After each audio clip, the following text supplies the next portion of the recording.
estás? Buen día. Buen día. ¿Cómo estás? Hello. You guys want to say anything?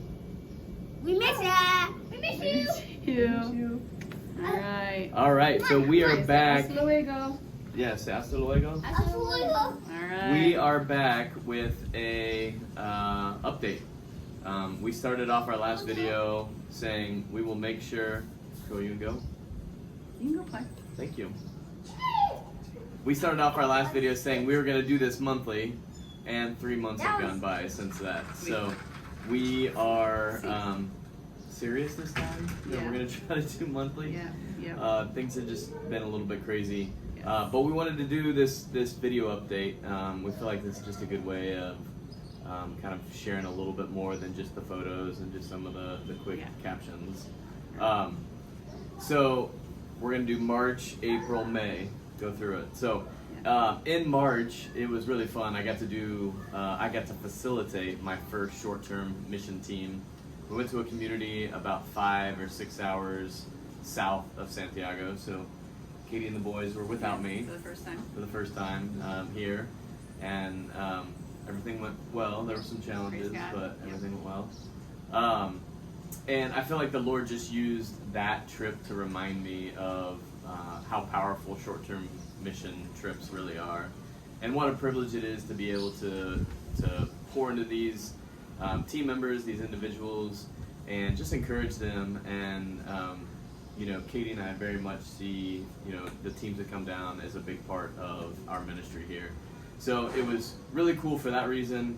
And then the community that we went to was Bate Nueve, which is a Haitian community in the southern part of the island, and it's a huge sugarcane plantation where a lot of the Haitians will work in some really difficult situations. But I got to speak Creole the entire week, and it was just a really special time. So that's one highlight in March. And then in April, the bates were a big part. If you hear us talk about the bates, that's what it we're is. talking about. So in April, we got to visit the States. People were probably, kind of like, why would you, what made you decide that? When we looked at the year-long calendar, it made the most sense timing-wise. So we decided, all right, let's book it. So we went back in April, and some of you guys saw us. We were there for Easter. We got to stay for Easter, which was a blessing, a huge blessing. It was awesome to feel and see our people back in Indiana. It was hard. It kind of surfaced some of the things and the people that were missing here, and in some ways it felt really soon to visit, and in some ways it was really, really sweet to visit. And then come back here before summer, which is one of the busiest times here. We got to see family. I feel like, the Lord just blessed us with health, and got to see people, got to visit places that we wanted to. The boys got to be immersed in grandparent time. Yeah. And we got to have our solo time, which was nice. And got to see so many of my friends, our friends. And just it was a really sweet time. And then it was also hard because we didn't get to see everybody we wanted to see. Yeah. And that was a reality too. Like we couldn't we tried to maximize and not lose our minds. And that was a really hard thing to do because we really wanted to, see every single human and do it all. And we had to say no to some things. That was hard. It was hard to leave, and then I feel like the Lord put on my heart that what you really are craving is heaven. And so that was one big thing that he kind of was looking, teaching me that, hey, it's hard no matter if you live here or not to say goodbye. You always want to be with people longer, and that's heaven. Like, I've created you for a different place. And so that longing kind of stirred in me, and I just feel like he was really gracious to give me that thought and that reminder that this isn't it, and that goodbyes are hard, but they're not forever goodbyes. They're see you later. So it was kind of an emotional roller coaster. And Silas said it the first or second day we were back in Indiana, he started crying and he's like, I want to go home to the DR. Yeah. And then by the end of the week, he's like, I don't want to leave home. So in a week and a half, Silas had changed home from the DR to Indiana But then when we moved back, Yeah, or when we came back back. to the DR, he said, "Oh, I'm so thankful we're home." And so Katie and I felt that same like roller coaster of up and down. It was a little disorienting, re-entry, because it was like moving here all over again, in some ways. And but then after a couple of days, we felt we were back. It felt like we're back home. Yeah. But then it felt like it was just, it messes with your head a lot. Yeah. But we settled back in, and I mean, the Lord walked us through every minute. You're just leaning into Him in all the ways. So, and we have our community here, and so it was really sweet to come back and know we have people here. It didn't feel like we stepped into a lonely world. So, yeah. And then at the end of April, I was able to participate in another team that came down, and it was an exploratory trip. So it's a shorter trip, and the goal is really just to learn everything about the ins and outs of church planting. In this specific group, there was a pastor, and he invited 5 or 6 of his elders to come down with him, and their whole goal was, how can we learn about how the Lord is working through Go Ministries and disciple-making efforts, and what are some ways that we can kind of take some of that and translate it into our context and our culture.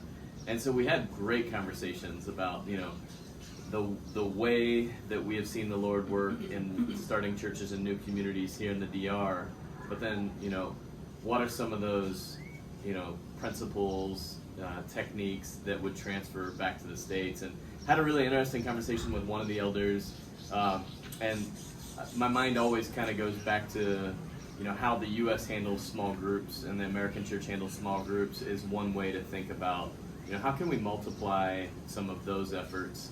And one of the elders just shared that he had been in his same small group for the last 10 years, and they're really close friends and really comfortable. And I just said one of the things that I've seen modeled really well down here are leaders will raise up other leaders, and they will send the silence just popped in the window over there with the stuffing. But they will raise up other leaders and then send them out. And I think oftentimes in the States we want to bring people close and keep them close, and then we're really comfortable and we don't want to send out. And so it was just an interesting conversation to have it with him of like, how can we focus on living on mission, mentoring others, so that we can then see some multiplication. So I've just really enjoyed having some of these conversations with a lot of different teams that we've hosted. But this one was unique with the pastor and the elders of that church. So I'm enjoying it. Mm-hmm. And then in May we had Genesis, whoop, whoop, our home church, come and visit a team from our church, and it was the biggest blessing in all the ways. It's really hard to put it into words what a gift it really felt like to us. And then just to see them be changed and moved. You cannot visit this island and not be changed, and you just can't. And so to be able to see that, and when you're walking with the Lord, that transformation is deeply in your heart. And so that is just a cool thing to witness, like Brandon said, and to see with some of my close friends were on the trip, and we got to do devos with them in the morning, and then Brandon would go out during the day, and a friend of ours stayed here with a couple of her kids. Shout out to Kristen. Yeah, shout out to Kristen Towell. Thank you. The Towels.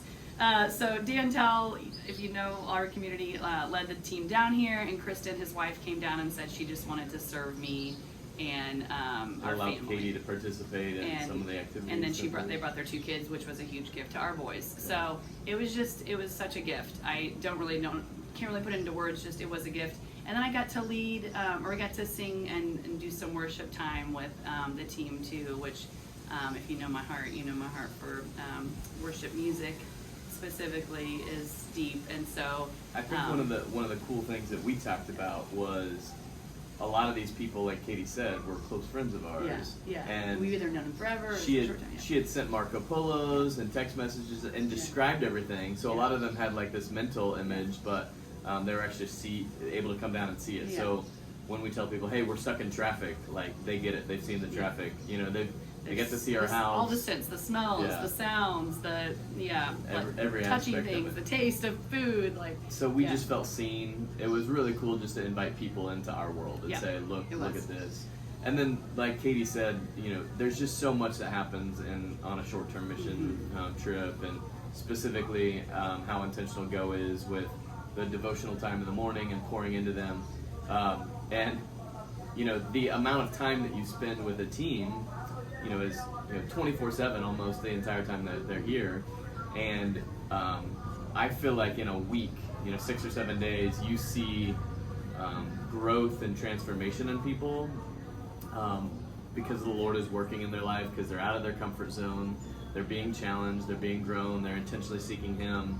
And I feel like in those 7 days, you see more growth than what you do in a year with like a small group. And so it's been, like I said earlier, a privilege to be able to host them, teams in general, but then specifically the impact that Genesis had on us as we were just kind of watching the Lord stir in them. So excited to host more Genesis teams down here in the future. And they worked their rear ends off too. I mean, that's not to be missed. We had some cool projects and some cool communities, and the pastors of those communities really said that it opened up some doors for them to have some conversations with some people, which is the goal. I will also just plug, it's really hard to pick what to talk about on these videos. So I'm thinking all these little side stories are flying through my brain, and I'm like, you don't have time for that. So it's just, there's so much that has happened, and we try to pick like the high points, the big, massive topics. And like Brandon said, we want to get better at doing. If we do it monthly, hopefully there'll be less, and then we can go into some more of those details. So I just thought about that. That's good. Yeah. And then the final update is we, over the last 3 months, have just continued to have crazy water issues. And we found two leaks in the March timeframe. We thought everything was fixed, and then we found some more leaks in May. And we had some pretty massive work done over about 3 or 4 days with our pump and our cistern, and we actually had to leave the house because we didn't have water, and it was a whole ordeal. Unfortunately, the house that we're in is an older house, and so there's a lot of these things that have come up of just it's not been maintained well, and but praise God, we finally have water. Yeah. We feel really good that we at least found some of these issues. Yeah. We also, Katie says it, we're not going to hold our breath because there's always something that pops up. But thank you for those that have been praying about our water issue specifically. It's been encouraging to know that you guys are behind us there. Yeah, there's a lot more. We decided to keep June as its own video, so we're going to try to get a video out about June specifically. In the first mid-July.